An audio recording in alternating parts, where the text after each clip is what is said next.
السلام عليكم ورحمة الله وبركاته. ازيكم عاملين ايه؟ يا رب تكونوا بخير ومكملين في فيديوهاتنا الرمضانية لقراءة النصوص من على الآثار.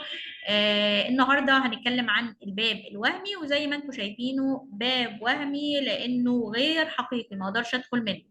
والتسمية الثانية واللي كان أطلقها دكتور عبد العزيز صالح رحمة الله عليه مداخل الروح، والمسمى المصري القديم بتاعه رابر يعني مدخل البيت. وزي ما انتم شايفين هو باب مش حقيقي وموجود في المقبرة عشان خاطر ده الوسيلة اللي القاء اللي هي النفس هتنفذ منه وهتكون في محل انتقال ما بين عالم الأحياء اللي هو عالمنا احنا والقرابين اللي هتتقدم فيه والصدقات، وما بين عالم الدوات أو عالم العالم الآخر. حته دي سوري، الباب الوهمي بيبقى يعني على حسب، يعني في ابواب وهميه من الحجر الجيري الملون، في ابواب وهميه من البازلت. الباب الوهمي ممكن يكون منقوش وممكن يكون مصمت، وكان بيبقى موجود في المقبره. في البدايه ممكن يبقى بره المصطبه، وبعد كده بقى في الجدار الشرقي من المقبره، وبعد كده بقى في اوضه لتقدمه القرابين وموجود في الجدار الغربي بتاعها. وممكن في المقبره يكون في اكتر من باب وهمي، وبعضها منقوش بعضها مصمت، يعني اكتر من شكل. الباب الوهمي اللي قدامنا دلوقتي ده يعني ده باب وهمي بتاع محو موجودة في سقارة، والمسمى بتاعه اهو موجود عندنا في الجزئية دي. ودي أول حاجة لازم عيني تقع عليها لما أجي أشوف اسم صاحب الباب الوهمي. هنا محو، ادي الميم وادي مح وادي الواو، يبقى كده اسم محو ده الاسم بتاعه. والباب الوهمي بيبقى عليه صيغة حتب دين سوء أو صيغة تقدمة القرابين، واللي هنقراها النهاردة خاصة بالجزء بتاع أنوبيس، وبعد كده هنكمل المرة اللي جاية. فأنا عندي هنا حتب دين سوء 2 3 1. حتب دين سوء قربان يعطيه الملك، قربان يعطى بواسطة الملك، هبة يعطيها الملك، صدقة يعطيها الملك. بس مش معنى كده ان الملك هو اللي بيقدم، هو مش فاضي يعني، ولكن برعايته بتبركه. فحتب دين سوء يعني قربان يعطيه الملك.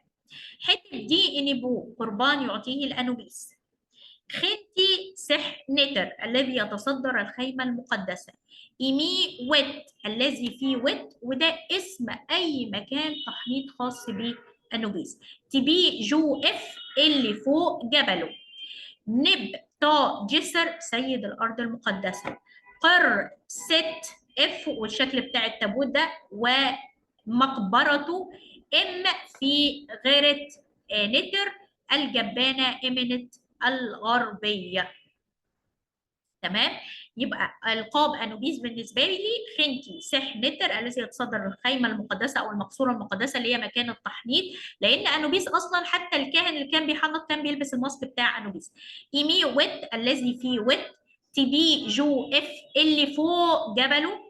نبتا جسر سيد الارض المقدسه، ومقصود بالارض المقدسه المكان بتاع العالم الاخر. طبعا العلامه دي اسمها السود، وعشان يبقى هي رمز للجنوب وعشان ترتبط بالملك فحطينا لها الان في الاول فبقت ني سود، يعني المرتبط بالجنوب او الجنوبي بالبلدي كده. ودي اصبحت بتستخدم للدلاله على الملك. فحته دي نسود قربان يعطيه الملك، وممكن يقول انبوه على طول من غير حته دي، ولكن في بعض النصوص بيتقال حته دي انبوه كتاكيد على التقدمه. يبقى انا دلوقتي ده انوبيس او انيبو باللغه المصريه القديمه، طبعا انوبيس ايزيس كل الحاجات اللي فيها ايس قلنا ان دي المسميات اليونانيه. ودي الالقاب بتاعت انوبيس. نبتا جسر سيد الارض المقدسه الذي خنتي سح نتر امام المقصوره. ايمي ويت الذي فيه ويت اللي فوق جبله تبي جو اف. تمام.